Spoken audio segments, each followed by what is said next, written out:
Good morning. I just want to say a few words about the economy, and then I will take some of your questions.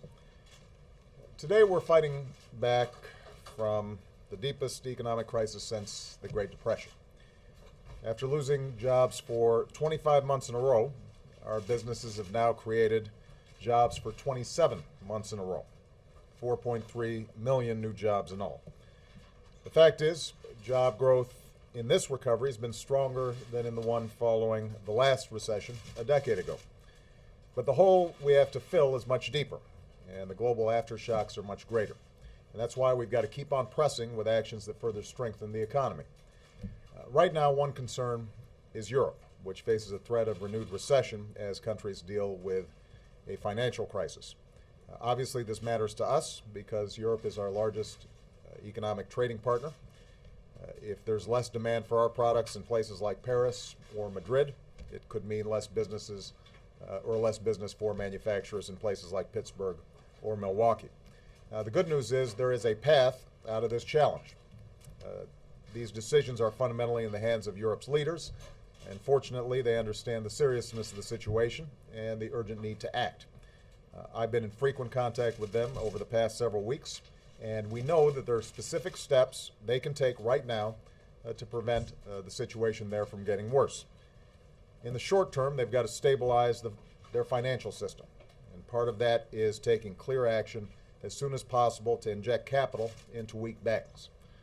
Just as important, leaders can lay out a framework and a vision for a stronger Eurozone, including deeper collaboration on budgets and banking policy.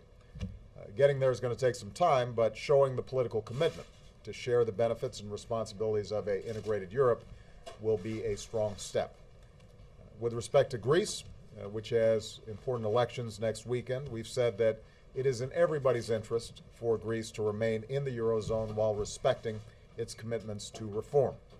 We recognize the sacrifices that the Greek people have made, and European leaders understand the need to provide support if the Greek people choose to remain in the Eurozone. But the Greek people also need to recognize that their hardships will likely be worse if they choose to exit from the Eurozone. Over the longer term, even as European countries with large debt burdens carry out necessary fiscal reforms, they've also got to promote economic growth and job creation. As some countries have discovered, it's a lot harder to rein in deficits and debt if your economy isn't growing. So it's a positive thing that the conversation has moved in that direction, and leaders like Angela Merkel and François Hollande are working to put in place a growth agenda alongside responsible fiscal plans. The bottom line is the solutions to these problems are hard, but there are solutions. The decisions required are tough, but Europe has the capacity to make them, and they have America's support. Their success is good for us, and the sooner that they act, and the more decisive and concrete their actions, the sooner people and markets will regain some confidence, and the cheaper the costs of cleanup will be down the road. In the meantime, given the signs of weakness in the world economy, not just in Europe but also some softening in Asia, it's critical that we take the actions we can to strengthen the American economy right now. Last September, I sent Congress a detailed jobs plan full of the kind of bipartisan ideas that would have put more Americans back to work. It had broad support from the American people.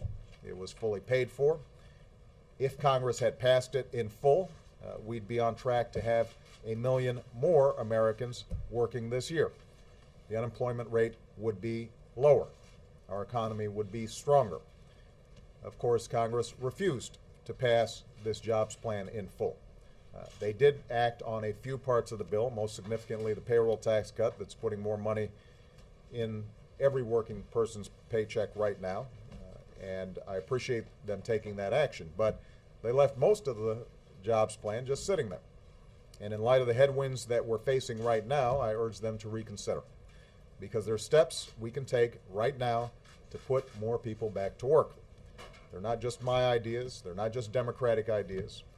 They're ideas that independent, nonpartisan economists believe would make a real difference in our economy. Keep in mind that the private sector has been hiring at a solid pace over the last 27 months. But One of the biggest weaknesses has been state and local governments, which have laid off 450,000 Americans. These are teachers and cops and firefighters. Congress should pass a bill putting them back to work right now, giving help to the states so that those layoffs are not occurring. In addition, since the housing bubble burst, we've got more than 1 million construction workers out of work. There's nothing fiscally responsible about waiting to fix your roof until it caves in. We've got a lot of deferred maintenance in this country. We could be putting a lot of people back to work, rebuilding our roads, our bridges, some of our schools. There's work to be done. There are workers to do it. Let's put them back to work right now. The housing market is stabilizing and beginning to come back in many parts of the country, but there are still millions of responsible homeowners who've done everything right but still struggle to make ends meet. So, as I talked about just a few weeks ago, let's pass a bill that gives them a chance to save an average of $3,000 a year by refinancing their mortgage and taking advantage of these historically low rates. That's something we can do right now. It would make a difference. Instead of just talking a good game about job creators, Congress should give the small business owners that actually create most of the new jobs in America a tax break for hiring more workers. These are ideas that, again, have gotten strong validation from independent, nonpartisan economists. It would make a difference in our economy, and there's no excuse for not passing these ideas. We know they can work. Now, if Congress decides, despite all that, that they aren't going to do anything about this simply because it's an election year, then they should explain to the American people why. There's going to be plenty of time to debate our respective plans for the future. That's a debate I'm eager to have.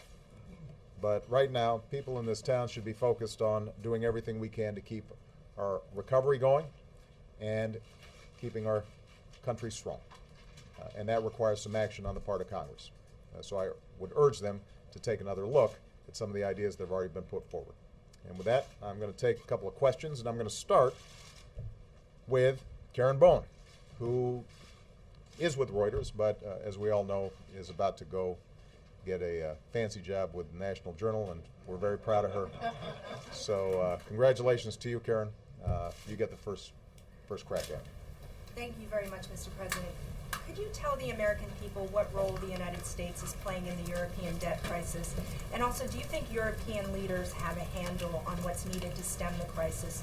And finally, you talked about a number of ideas that you've already put forth to shield the American economy. Do you plan to give a speech or lay out additional ideas now that the crisis is really escalating? Well, a couple of things. First of all, the situation in Europe is not simply a debt crisis. You've got some countries like Greece that genuinely have spent more than they're bringing in, and they've got problems. There are other countries that actually were running a surplus and had fairly responsible fiscal policies, but had weaknesses similar to what happened here with respect to their housing market or their real estate markets, and that has weakened their financial system. So there are a bunch of different issues going on in Europe.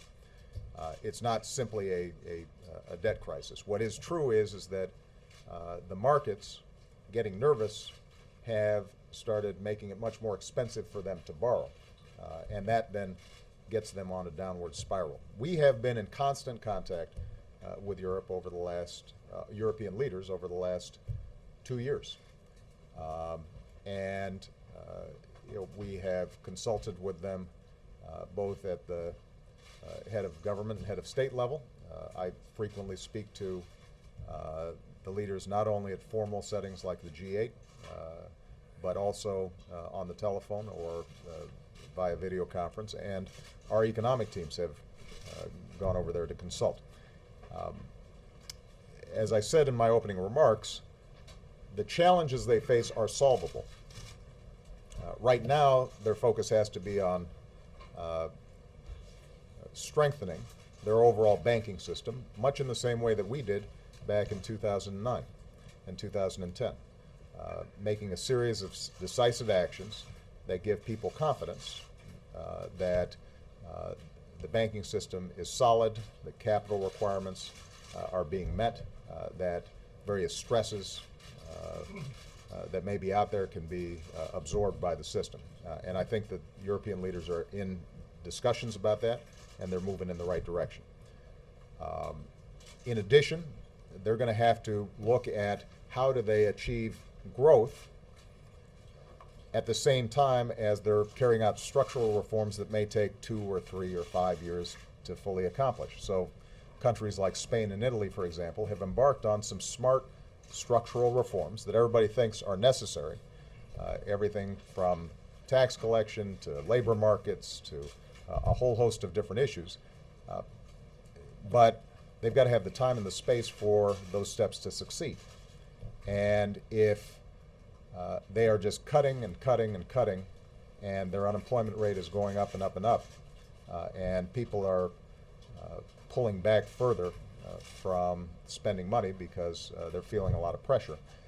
Ironically, that can actually make it harder for them to carry out some of these reforms over the long term. So I think there's discussion now about, in addition to sensible ways to deal with debt and government finances, there's a parallel discussion that's taking place among European leaders to figure out how do we also encourage growth and show some flexibility to allow some of these reforms to really take root.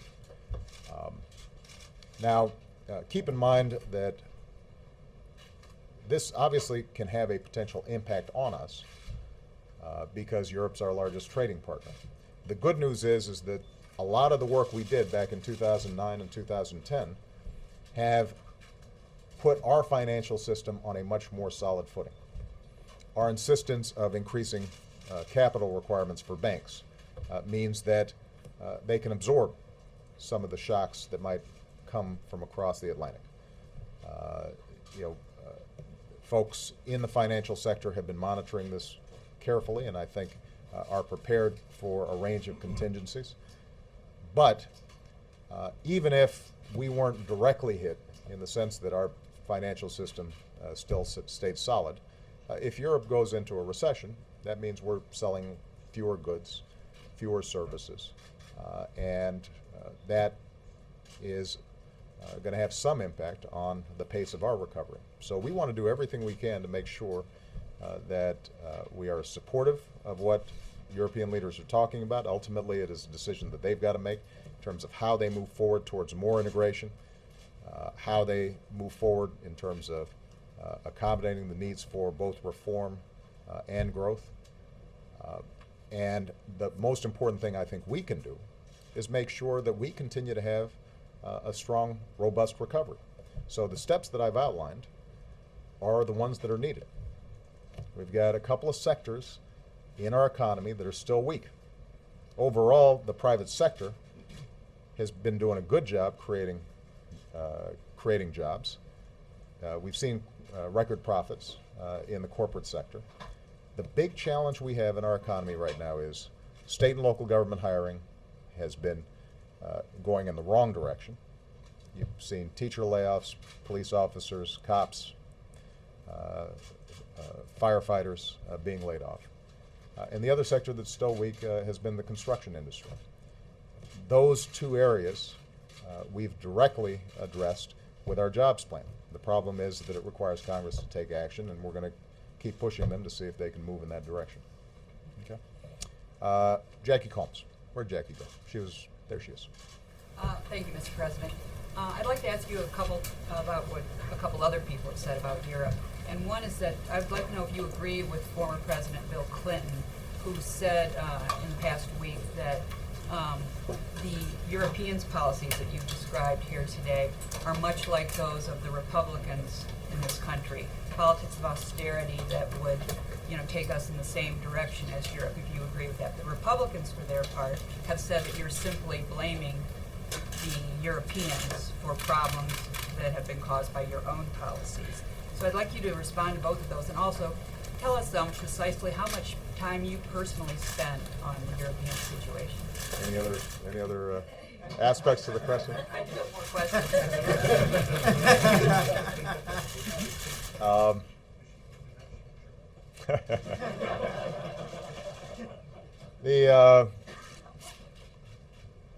First of all, in terms of the amount of time I spend, look, I think it's fair to say that over the last 2 years, I'm in consistent discussions with European leadership and consistent discussions with my economic team.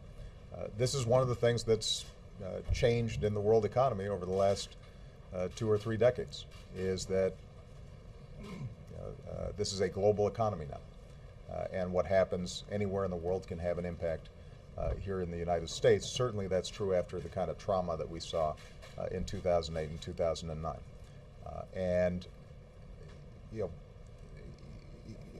if you think about the situation in Europe, they're going through a lot of the things that we went through back in 2009, 2010, where we took some very decisive action. The challenge they have is they've got 17 governments that have to coordinate. 27 if you count the entire European Union, not just the Eurozone. So imagine dealing with 17 Congresses instead of just one. That makes things more challenging. But you know, what we've tried to do is to be constructive, to not frame this as us scolding them or telling them what to do, but to give them advice in part based on our experiences here in having stabilized a financial situation effectively. And you know, ultimately, though, they're going to have to make a lot of these decisions, and so what we can do is to prod, advise, suggest, but ultimately they're going to have to make these decisions. Now, in terms of characterizing the situation over there, what is absolutely true, this is true in Europe and it's true here in the United States, is that we've got short-term problems and long-term problems.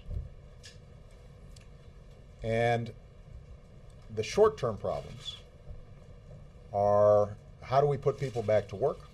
How do we make the economy grow as rapidly as possible? How do we ensure that the recovery gains momentum?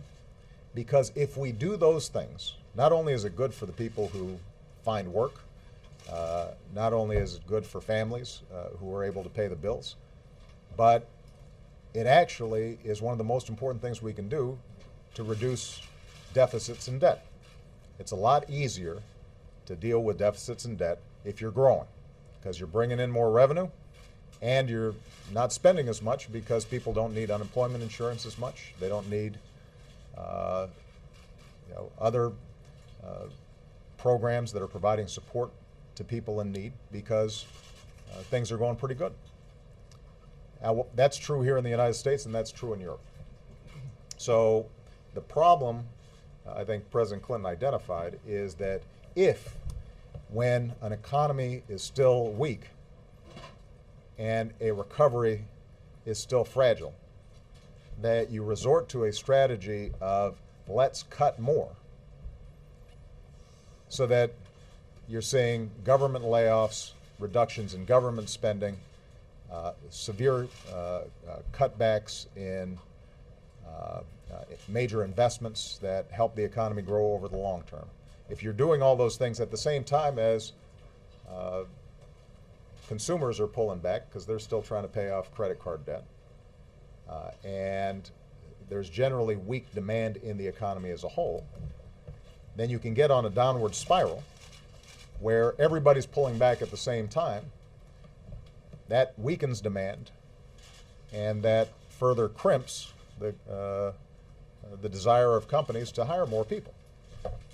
And that's the pattern that Europe is in danger of getting into. You know, some countries in Europe right now have an unemployment rate of 15, 20%.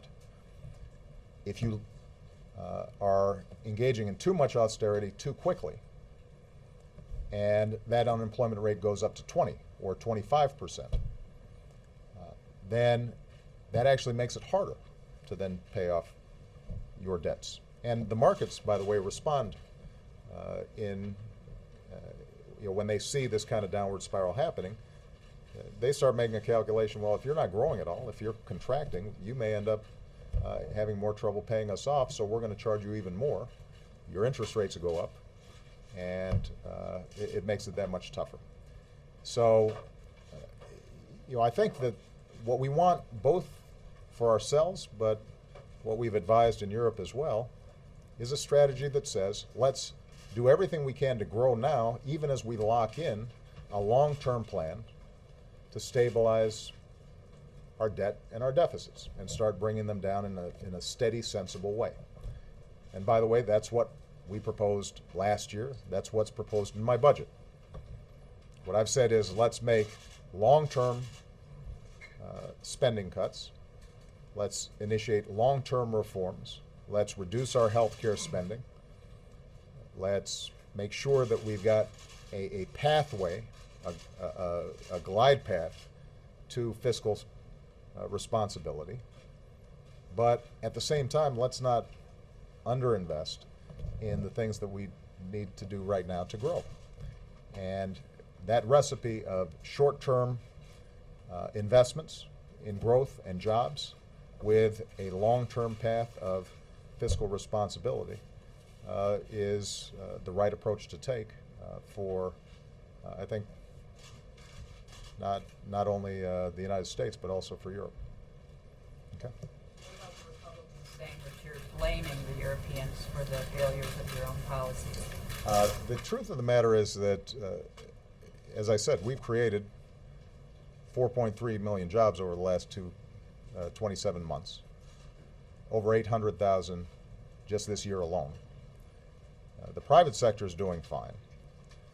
Where we're seeing weaknesses in our economy have to do with state and local government. Oftentimes, cuts initiated by governors or mayors who are not getting the kind of help that they have in the past from the federal government, and who don't have the same kind of flexibility as the federal government in dealing with fewer revenues coming in. And so, if Republicans want to be helpful, if they really want to move forward and put people back to work, what they should be thinking about is, how do we help state and local governments, and how do we help the construction industry? Because the recipes that they're promoting are basically the kinds of policies that would add weakness to the economy, would result in further layoffs, would not provide relief in the housing market, and would result, I think most economists estimate, in lower growth and fewer jobs, not more. All right, David Jackson. Thanks, sir. There are a couple of books out with some interesting details about national security issues. There are reports of terrorist kill lists that you supervise, and there are reports of cyber attacks on the Iranian nuclear programs that you ordered. Two things. First of all, what's your reaction to this information getting out in public? And secondly, what's your reaction to lawmakers who accuse your team of leaking these details in order to promote your re-election bid? Well, first of all, I'm not going to comment on the details of what are supposed to be classified items. Second, as Commander-in-Chief, the issues that you've mentioned touch on our national security, touch on critical issues of war and peace, and they're classified for a reason, because they're sensitive, and because the people involved may in some cases be in danger if they're carrying out some of these missions. And when this information or reports, whether true or false, surface on the front page of newspapers, that makes the job of folks on the front lines tougher, and it makes my job tougher. Which is why, since I've been in office, my attitude has been zero tolerance for these kinds of leaks and speculation. Now, we have mechanisms in place where if we can root out folks who have leaked, they will suffer consequences. In some cases, it's criminal. These are criminal acts when they release information like this. And we will conduct thorough investigations as we have in the past. The notion that my White House would purposely release classified national security information is offensive. It's wrong, and people, I think, need to have a better sense of how I approach this office and how the people around me here approach this office. We're dealing with issues that can touch on the safety and security of the American people, our families, or our military personnel, or our allies. And so we don't play with that. It is a source of consistent frustration, not just for my administration, but for previous administrations when this stuff happens. And we will continue to let everybody know in government or after they leave government that they have certain obligations that they should carry out. But as I think has been indicated from these articles, whether or not the information they've received is true, the writers of these articles have all stated unequivocally that they didn't come from this White House, and that's not how we operate. Are there leak investigations going on now? Is that what you're saying? Of these What stories? what I'm saying is that we consistently, whenever there is classified information that is put out into the public, we try to find out where that came from. All right? Okay? Thank you very much, everybody. Thank you.